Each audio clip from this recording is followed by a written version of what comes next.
Well, it started when he was 2 years old. We were passing by Crawford Market and suddenly he saw some roosters and hen being taken and he says, "Mama, I want to take them home." So that was how it began. And today we have, I think, 500 hens, goats, sheep, 10 cows, squirrels, hamsters, all living with us.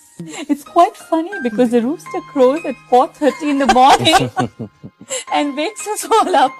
But he wants to grow up and become a farmer. सेवा करने में हम कोई पिछाई नहीं रखते, हम जितना हो सके उतना सेवा करें।